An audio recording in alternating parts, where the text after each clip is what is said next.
What is up, you guys? Welcome to my channel, Truth Spilled, where we don't spill the tea, we spill the truth. If you've been subscribed to me for a while, you probably noticed that my room looks a little different. I just moved not too long ago, probably about a month ago, and I haven't posted a video in about a month. So I'm really hoping to be more active on here very soon. So I'm sorry I haven't posted in a while, but it's just been kind of busy. That makes sense. Before we get started with this video, make sure you guys like, comment, and subscribe. Also, if you guys want like some extra content from Truth Spilled, make sure you guys head over to my TikTok and also my Instagram. I'll probably link them down below in the description, so you can just click on them down there.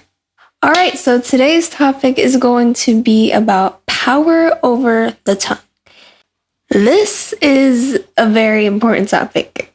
So in other words, this video is about learning how to be quiet at all times. No, I'm kidding. No, but this video is actually about realizing how powerful our words actually are and how hard it is to tame our mouth, to make it be quiet, to stop talking.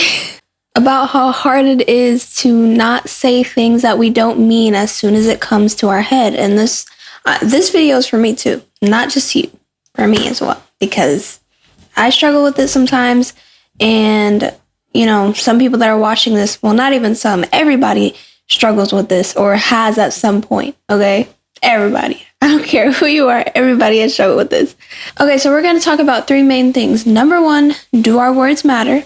Number two, why do they matter? Number three, how do we control our tongue / our words? Okay, so do our words matter?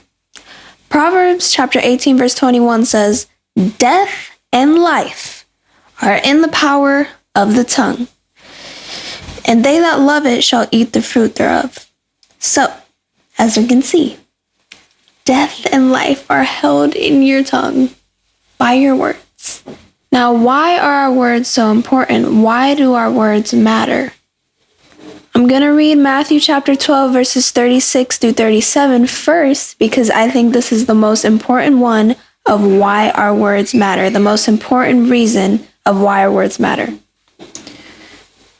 Matthew chapter 12, verse 36 says, "But I say unto you, that every idle word that men shall speak, they shall give an account thereof in the day of judgment. For by thy words thou shalt be justified, and by thy words thou shalt be condemned." So, okay, first of all, idle means careless or useless words, okay? So literally every single thing that you say will be literally put before you or brought before you on the day of judgment. And God will judge you, and it will literally be like your words will be testifying against you. So I want you guys, including myself, this is for myself too, like I said, every time you say something, just remember, every single thing that comes out of my mouth, every single word that comes out of my mouth will be judged on the day of judgment. Like literally every single word that comes out of my mouth. So that's something I need to be thinking about too.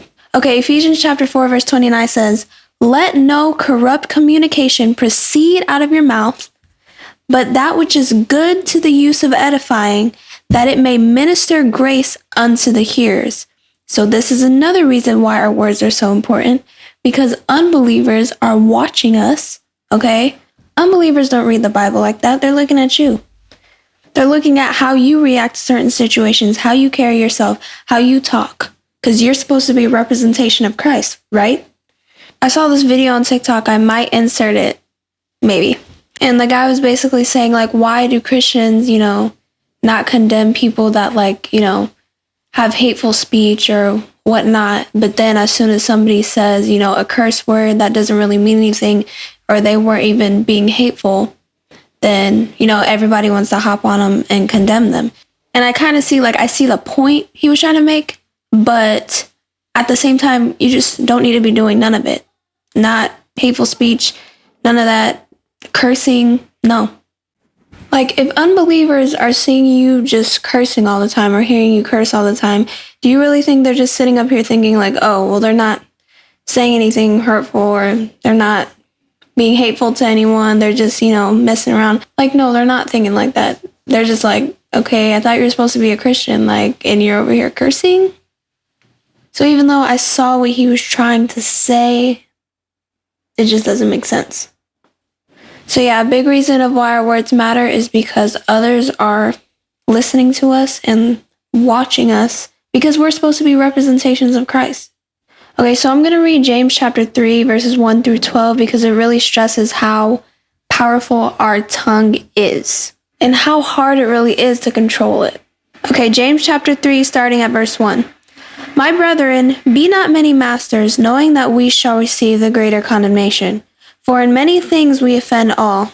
If any man offend not in word, the same is a perfect man, and able also to bridle the whole body. Behold, we put bits in the horses' mouths, that they may obey us, and we turn about their whole body. Behold, also the ships which though they be so great, and are driven of fierce winds, yet are they turned about with a very small helm, whithersoever the governor listeth. Even so, the tongue is a little member, and boasteth great things. Behold, how great a matter a little fire kindleth. And the tongue is a fire, a world of iniquity. So is the tongue among our members, that it defileth the whole body, and setteth on fire the course of nature, and it is set on fire of hell. For every kind of beast, and of birds, and of serpents, and of things in the sea, is tamed, and hath been tamed of mankind. But the tongue can no man tame. It is an unruly evil, full of deadly poison. Therewith bless we God, even the Father, and therewith curse we men, which are made after the similitude of God. Out of the same mouth proceedeth blessing and cursing. My brethren, these things ought not so to be.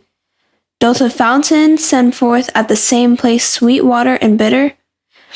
Can the fig tree, my brethren, bear olive berries, either a vine figs? So can no fountain both yield salt water and fresh. So even though our tongue is one of the smallest things in our body, we cannot control it. Or it's hard for us to control it, rather. We can control it, but it's extremely hard. James says mankind has tamed all these kinds of animals, birds, horses, we tame dogs, horses, all these things, and yet we cannot tame our tongue. How is it that we can tame all these things and control all these things, and we cannot control this? It's so small, and yet it boasts great things. James also makes it clear that even though maybe we say a lot of good things come out with our mouths, with our words. But then, with our same mouth, we can say some horrible things. And it's like, he said that's not how it should be. We shouldn't be like that, even though it's very hard and it tends to be like that. We need to learn how to control our tongue. So the next thing is, how can we control our tongue? Proverbs chapter 13 verses 3 says, He that keepeth his mouth keepeth his life, but he that openeth wide his lips shall have destruction. What keepeth means in this verse is to guard. We need to be guarding our mouth. And again, I'm going to show that in a second, but that goes back to guarding our thoughts as well. And when it says, He that openeth wide his lips shall have destruction, it's talking about someone that literally cannot, I'm sure we've all had that friend that literally has no filter. They just say whatever pops up in their mind at that moment. And you're just like, did you really just say that? But sometimes that can happen to all of us. As soon as we think something, we say it. They say, think about what you say before you say it. It's not necessarily that you didn't think about it because, your brain has to send signals to your mouth to talk. Your mouth is not just talking on its own. So it's not literally that you didn't think about it, more of you didn't think about the consequences of you saying that, or do I even really mean this, or is this necessary to say it at this point in time?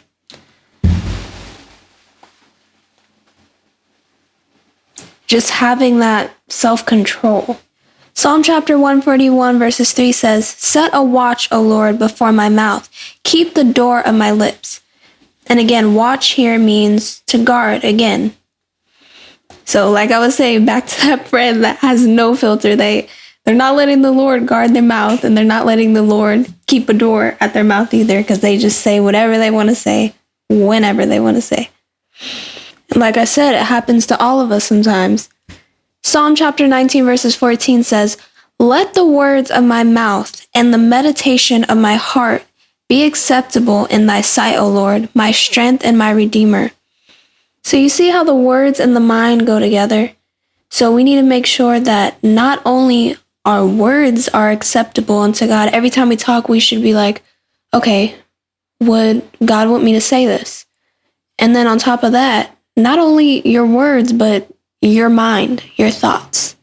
Is what I'm thinking acceptable unto the Lord?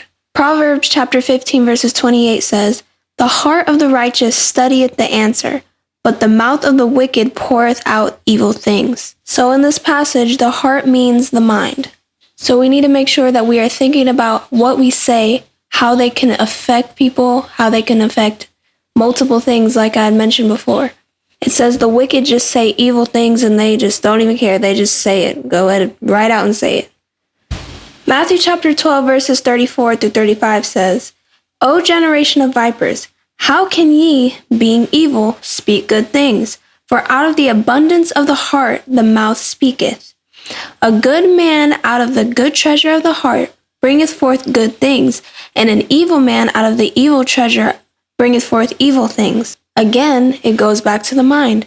When it says heart a lot of the time in scriptures, it means the mind. So Christ is basically saying, if you store up good things in your mind, then good words are going to come out of your mouth. If you store up bad thoughts and bad things in your mind, then you're going to speak bad things. Now, sometimes it's this simple, but sometimes people are deceiving with their words. So even if they have bad things in their heart, they might say, they might talk smoothly, or they might say good things, trying to deceive people. And it says that in scripture as well. And then sometimes in the heat of the moment, we might just say things that we don't mean out of anger. And that's exactly why the Apostle Paul says, be angry and sin not. It's not a sin to be angry, but don't let that anger turn into sin. All right, the last scripture for this video is James chapter 1, verse 19. And it says, "Wherefore, my beloved brethren, let every man be swift to hear, slow to speak, and slow to wrath. For the wrath of man worketh not the righteousness of God."